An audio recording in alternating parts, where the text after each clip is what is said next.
ఉగాది నుంచి మీ జాతకం ఎలా ఉంటుందో తెలుసుకోండి. వెంటనే జేకేఆర్ గురుగారి అపాయింట్మెంట్ తీసుకోండి.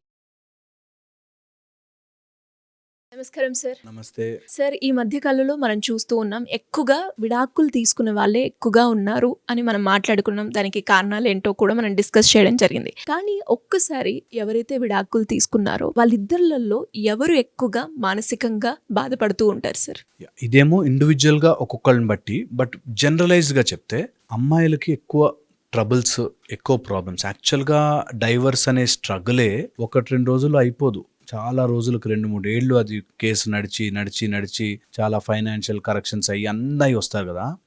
సో అమ్మాయిలు మేజర్గా డ్యామేజ్ ఎలా అవుతారంటే, వాళ్ళకి నెక్స్ట్ ఏంటి, ఒకవేళ కిడ్స్ ఉంటే ఇంకా పెద్ద ప్రాబ్లం. అది కిడ్స్ వాళ్ళ భవిష్యత్ ఏంటి, ఇప్పుడు నేను ఏం చెయ్యాలి అనే ఒక కన్ఫ్యూజన్లోకి వెళ్తారు. Number 1, what is my life now అనే ఒక కన్ఫ్యూజన్లోకి ఉంటుంది.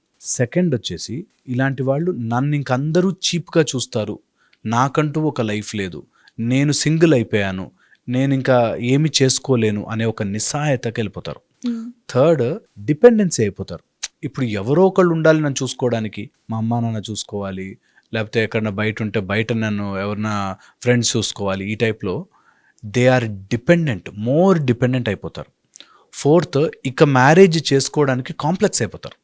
నెక్స్ట్ మ్యారేజ్ చేసుకోవాలన్నా కూడా భయపడిపోతుంటారు. వీళ్ళు ఎలా, ఇప్పుడు నెక్స్ట్ ఎలా ఉంటుంది, నేను యాక్సెప్ట్ చేస్తారా, నేను ఆల్రెడీ ఫస్ట్ మ్యారేజ్ అయిపోయింది కదా, నా పరిస్థితి ఏంటి అని చాలామంది ఇంకా డిలే చేస్తుంటారు. ఇది ఎంత కాంప్లికేటెడ్ అయిపోతుందంటే, ఇప్పుడు ఒక 36 ఏళ్ళు 37 ఏళ్ళు అయిపోయాక డైవర్స్ అయితే ఆ అమ్మాయికి 20 ఏళ్ళు కుర్రాడైతే రాడు, అమ్మాయికి 45-50 ఉన్నవాడు వస్తాడు, ఆర్ 42-43 వాడు వస్తాడు. వాడంతవరకు మ్యారేజ్ చేసుకోకుండా ఉన్నాడు, he will be also divorcee. So ఇలాగా చాలా కాంప్లికేటెడ్ జర్నీ జరుగుతుంటుంది. సో అందుకోసం ఎప్పుడైనా డైవర్స్ జరిగితే ఇవన్నీ ఆలోచించుకుని స్ట్రెస్ అయిపోతుంది లైఫ్. అండ్ ఎంత డైవర్ట్ చేసుకుందాం అనుకున్నా డైవర్ట్ కాలేని పరిస్థితిలోకి వెళ్ళిపోతారు. దీంతో 2 రకాలుగా దే టర్న్. వన్ ఇస్, ఏం కాదు లైఫ్, ఏమైతే ఏమైంది అనేటట్టు యారోగెంట్గానే తయారైపోతారు. రేదర్ సెకండ్ మెథడ్ ఇస్, వాళ్ళ లోపలికి వాళ్ళే డౌన్ అయిపోయి డిప్రెస్ అయిపోయి they going to a shell, ఒక ఇలా వాళ్ళని వాళ్ళు కప్పేసుకుని ఉండిపోతారు. ఈ 2 రకాలు డేంజరస్. వీళ్ళు బయటకి చెప్పుకోలేరు, లోపల చాలా మదన పడిపోతూ స్ట్రెస్ వల్ల లేనిపోయిన డిజార్డర్స్, పీసీఓడీస్, తర్వాత మైండ్ రిలేటెడ్ ఇష్యూస్, డిప్రెషన్స్కి వల్ల ట్యాబ్లెట్లు, నిద్ర లేకపోవడం, ఇలా చాలా సమస్యలు ఫేస్ అవుతుంటారు అమ్మాయిలు. ఇవి బయటకు వచ్చాక దీన్ని ధైర్యంగా ఎదుర్కోవచ్చు మనము, ఏమీ కాదు అని సపోర్ట్ చేసే ఫ్యామిలీ ఉంటే ఓకే. కొంతమంది ఫ్యామిలీస్లో దే డోంట్ సపోర్ట్, నీ కర్మ, నువ్వు ఇలాగే చేసుకున్నావు, నీ బ్రతికింతే, ఈ టైప్లో ఉంటుంది. ఇలా మారిన అమ్మాయికి మాత్రం చాలా చాలా స్ట్రగుల్ ఫేస్ చేయాల్సి వస్తుంది. సో వెరీ ఇంపార్టెంట్, ఎవరైనా అట్లా ఉంటే క్విక్గా నెక్స్ట్ స్టెప్ ఏంటో ప్లాన్ చేసుకుని క్విక్గా అది చేసేయాలి. వాళ్ళు ఆలోచిస్తూ చూద్దాంలే అనుకుంటుంటే డ్యామేజ్ ఎక్కువ జరిగే ఛాన్స్ ఉంటుంది. మా దగ్గరకు వస్తే మేము ఒకసారి చెక్ చేసి, వీళ్ళ మైండ్ సెట్ కరెక్షన్ చేయాల్సి వస్తే మైండ్ సెట్ కరెక్షన్ చేసి, కొంత కౌన్సిలింగ్ ఇవ్వాల్సి వస్తే కౌన్సిలింగ్ ఇచ్చి, నెక్స్ట్ సంబంధం ఏదైనా వస్తే దాన్ని ఎలా డీల్ చేయాలి, ఎలా హ్యాండిల్ చేయాలి, ఇలాగా కొన్ని పాయింట్స్ చెప్పి వాళ్ళ సిచ్యువేషన్ని బట్టి. అంటే కొంతమంది నిజంగా కూడా వదిలేస్తారంటే, there is no life after this, ఎందుకు నేను మళ్ళీ అందులో పడాలి అని వదిలేస్తారు. కొంతమంది ఏంటంటే నెక్స్ట్ ఏంటి అనే టెన్షన్లో ఉంటారు. సో అలా కాకుండా ఆ బ్యాలెన్స్ తెచ్చుకుని కొంచెం మానసిక కరెక్షన్ చేసుకుని, కొంత ట్రామా నుంచి, పాస్ట్ జరిగిన ట్రామా, అతను ఎలా ఉన్నాడు, అతను ఏంటి లైఫ్. ఒక ఆవిడ హస్బెండ్ ఏదో యాక్సిడెంట్ అయ్యి మ్యాడ్ అయిపోయిన తర్వాత ఇంకా చాలా రూడ్గా ప్రవర్తించి, చాలా ప్రాబ్లమ్స్ క్రియేట్ చేసి అల్టిమేట్లీ 9 years తర్వాత ఈ ఎక్స్పైర్డ్ బయటకు వచ్చాక దాని తర్వాత స్ట్రగుల్ అన్ఇమాజినబుల్ అనమాట. ఒక లేడీ కెన్ అంత స్ట్రగుల్ ఉంటుందా అనేది భయం వేస్తుంది. ఎవ్వరూ చేసుకోవడానికి ముందుకు రారు, ఆమె ఏమవుతుందో తెలీదు, తల్లిదండ్రులు దూరం పెట్టేశారు, బ్రదర్స్ ఎవరు దగ్గర రానివ్వరు. ఈ టైప్లో వెరీ వెరీ లోన్లీ లైఫ్ అయిపోతుంది.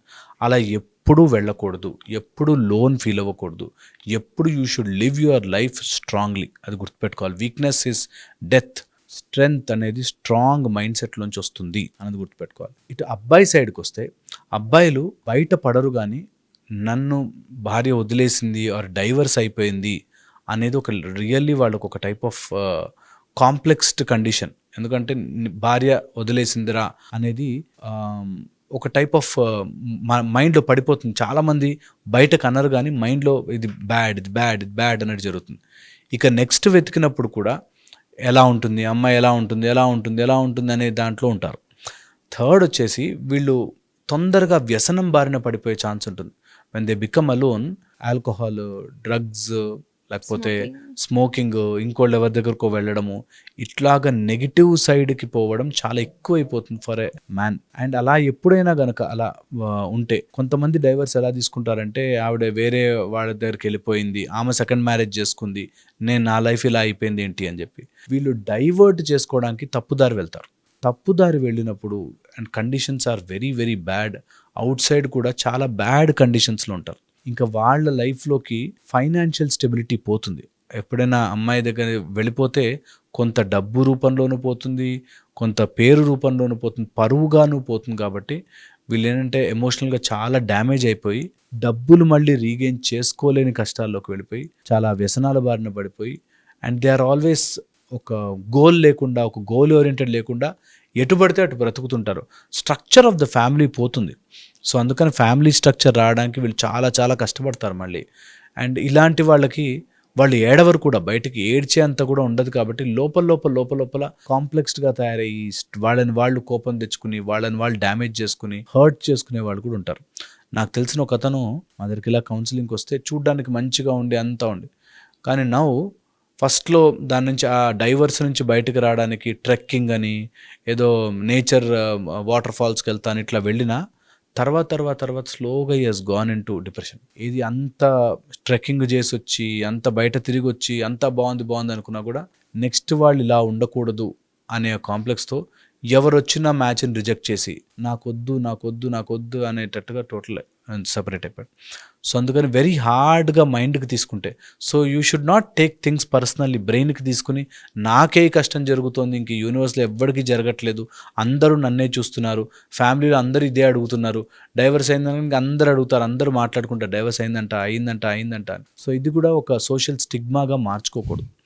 సో అందుకని అట్లా ఏమైనా ఉంటే you should put a boundary. పర్సనల్గా మైండ్కి తీసుకోవద్దు, హెల్త్ ఇంప్రూవ్ చేసుకోవాలి and look for opportunity. Next ఏం చేయొచ్చు, నా లైఫ్ని ఏం బెటర్ చేసుకోవచ్చు, దీని నుంచి నేను ఎట్లా ఇంప్రూవ్ అవ్వచ్చు అనేవి చూసుకుంటే I think life will be beautiful.